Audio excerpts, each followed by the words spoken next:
আসসালামু আলাইকুম, welcome back to my channel. আমার আজকের রেসিপি খুবই স্বাদের একটা ডিজার্ট রেসিপি, আর সেটা হচ্ছে রসমালাই। আমার রেসিপিটা যদি ভালো লাগে তবে লাইক শেয়ার সাবস্ক্রাইব করতে ভুলবেন না, আর যদি ভালো না লাগে দেখতে থাকেন, দেখতে দেখতে ভালো লাগা হয়ে যাবে ইনশাল্লাহ। তবে চলুন শুরু করা যাক।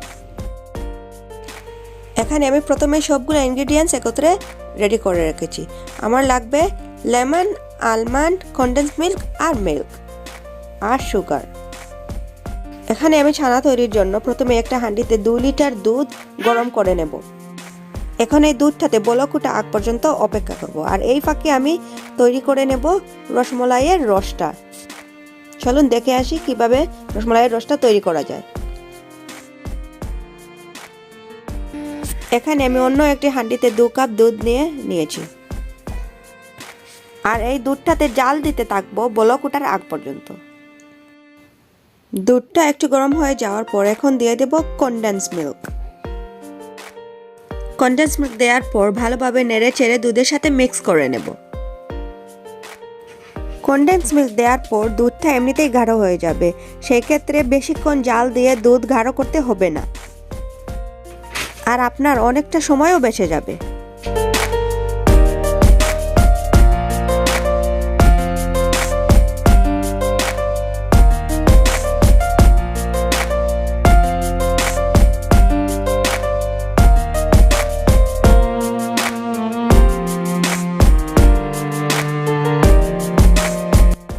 দুধটাতে এখন ভালো করে বলক উঠে গেছে। এই পর্যায়ে আমি দিয়ে দেব ক্রাস্ট করা আলমন্ড, আর এই আলমন্ড দেওয়ার পর আবারও ভালো করে নেড়ে চেড়ে দুধের সাথে মিশিয়ে নেব, যাতে আলমন্ডের ফ্লেভারটা চারিদিকে ছড়িয়ে যায়।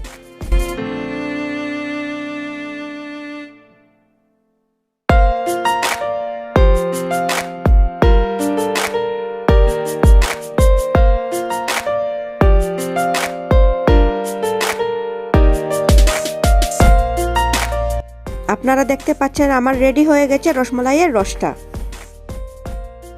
এখন আমি একটা সার্ভিং ডিশে দুধটা ঢেলে নেব, যেটাতে আমি রসমালাইটা সার্ভ করব। এইদিকে আপনারা দেখতে পাচ্ছেন আমার ছানা তৈরির দুধটা বয়েল হয়ে গেছে। এই পর্যায়ে আমি দিয়ে দিলাম লেমন জুসও। লেমন জুস দেওয়ার পর ভালো করে নেড়ে চেড়ে দুধের সাথে মিশিয়ে নেব। আপনারা লক্ষ্য করলে দেখতে পারবেন দুধটা আস্তে আস্তে ফেটে ছানা তৈরি হয়ে যাচ্ছে।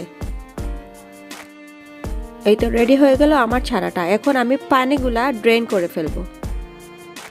ছানাটা রেডি হয়ে যাওয়ার পর বেশিক্ষণ জাল দিবেন না, কারণ বেশিক্ষণ জাল দিলে ছানাটা শক্ত হয়ে যাবে আর রসমালাইটাও শক্ত হবে।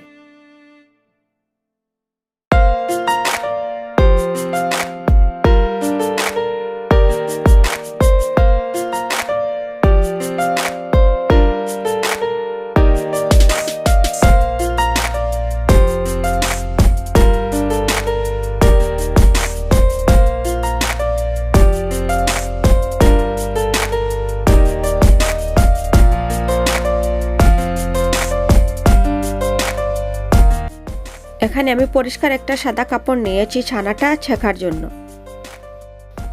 ছানাগুলোকে আমি এখন ঠান্ডা পানি দিয়ে ভালো করে ধুয়ে নেব, কারণ আমি এখানে লেমন জুস দিয়েছি, লেমনের ফ্লেভারটা ধুয়ে নেওয়ার জন্য। এখন কাপড়টাকে একসাথে বেঁধে আমি ছানাগুলা চিপে নেব। ভালো করে চিপতে হবে যেন পানি না থাকে।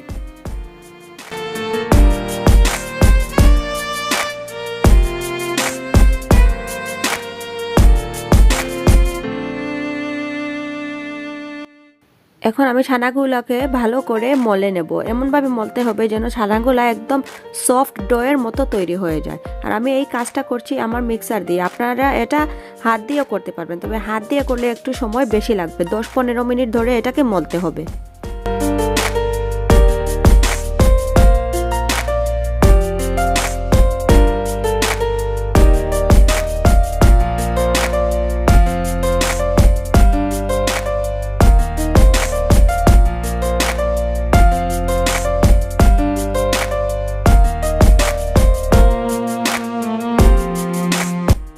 আপনারা এখানে দেখতে পাচ্ছেন আমার ছানাটা ডোয়ের মতো তৈরি হয়ে গেছে। এখন আমি নামিয়ে নেব।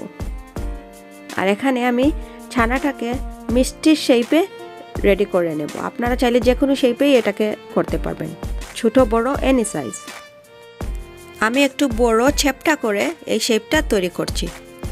আপনারা চাইলে ছোট ছোট বলের মতো করতে পারেন, যেভাবে বাংলাদেশে সবগুলাতে রসমালাই দেখা যায় সেই শেপে।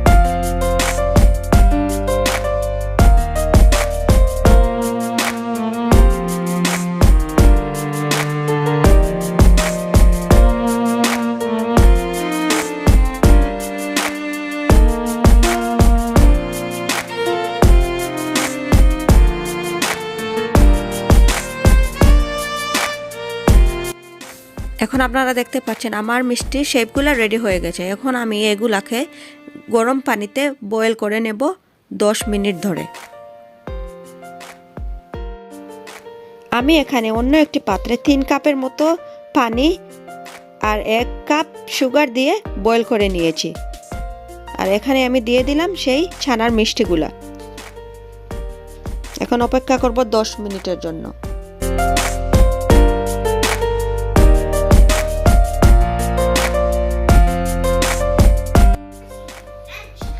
দেখুন এখানে আমার 10 মিনিট পরে মিষ্টিগুলো কিভাবে হয়েছে, ফুলে ডাবল সাইজ হয়ে গেছে।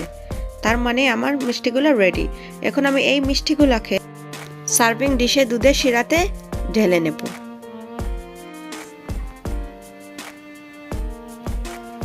দুধের শিরাতে আমি এখন সবগুলা ছানার মিষ্টি একে একে দিয়ে দিলাম। তারপর উপরে দিয়ে দেব গার্নিশিংয়ের জন্য বাদাম কুচি।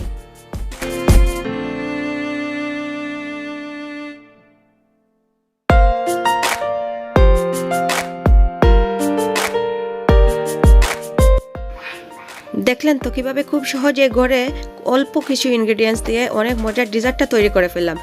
আর রসমালাইগুলো হয়েছিল অনেক সফট, খেতেও হয়েছিল দারুণ। যারা অলরেডি আমার চ্যানেলটাকে সাবস্ক্রাইব করে ফেলেছেন তাদেরকে অসংখ্য ধন্যবাদ। যারা এখনো করেননি প্লিজ করে ফেলুন। Thank you for watching. আল্লাহ হাফিজ।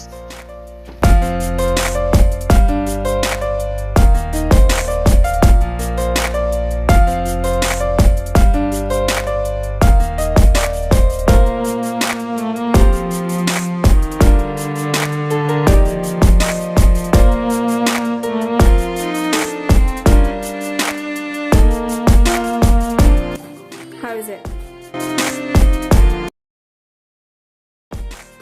10 out of 10.